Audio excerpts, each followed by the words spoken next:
Hello children, how are you all? I hope you all are doing really good. So children, English में आज हम recite करेंगे एक pome जिसका नाम है The Little Plant. So let's start the poem.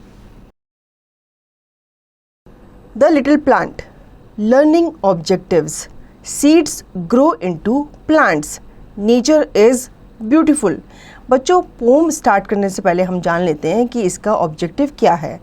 सबसे पहले तो सीड्स जो होते हैं वो किस में ग्रो हो जाते हैं? प्लांट्स में ग्रो हो जाते हैं, ठीक है. और हमारी नेचर जो है वो बहुत ही ज़्यादा ब्यूटीफुल है. Now let's start the poem. In the heart of a seed buried deep so deep, a dear little plant lay fast asleep. Wake said the sunshine and creep to the light. Wake said the voice of the raindrops bright. The little plant heard and it rose to see what the wonderful outside world might be. बच्चों, जब आप सुबह सोते हो तो आपको मम्मा आपको जगाती है कैसे? वो कहती है कि बच्चों चलो उठ जाओ, टाइम हो गया और सूरज भी जो है वो निकल आया है. इस तरह से आपकी मम्मा आपको जगाती है ना. तो ऐसी एक सीड जो है, एक बीज जो है वो ज़मीन के अंदर अभी क्या है? सोया पड़ा है, ठीक है. अब उसको जगाने कौन आता है? उसको जगाने के लिए सन आता है और उसको कहता है भाई जागो और उठो और बाहर निकलो, ठीक है. लेकिन वो अभी भी सोया हुआ रहता है.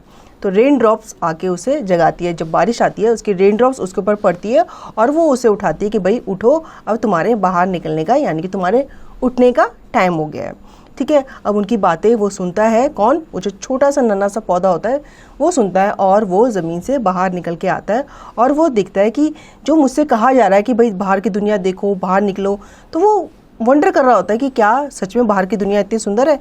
और फिर वो बाहर आके देखता है कि हाँ, दुनिया जो है वो बहुत ही सुंदर है, बहुत ही ज़्यादा ब्यूटीफुल है, ठीक है. अब हम पढ़ लेते हैं. Let me answer. How often do you plant a tree? How do you feel when you see a seed turn into a fully grown plant? बच्चों, आपसे क्वेश्चन किया गया है कि आप कितनी बार पौधा लगाते हो, ठीक है. अगर आप नहीं लगाते तो आप अपनी मम्मा की हेल्प से एक पौधा जो है वो लगा सकते हो. आप अपनी मम्मा से कोई भी सीड लेकर के ज़मीन के अंदर डाल सकते हो, मतलब पौधे में डाल सकते हो और फिर आप कुछ दिनों बाद देखोगे उसमें से एक छोटा सा नन्हा सा पौधा निकल आएगा, ठीक है. तो ये एक्टिविटी आपको करनी है और आपको देखना है कि आप उस सीड में से कैसे वो जो पौधा है वो बाहर निकलता है. तो आई होप आपको ये पोम अच्छे से समझ में आई होगी. अब इसका रिवीजन और इसकी एक्सरसाइज की प्रैक्टिस आपको खुद से करनी है.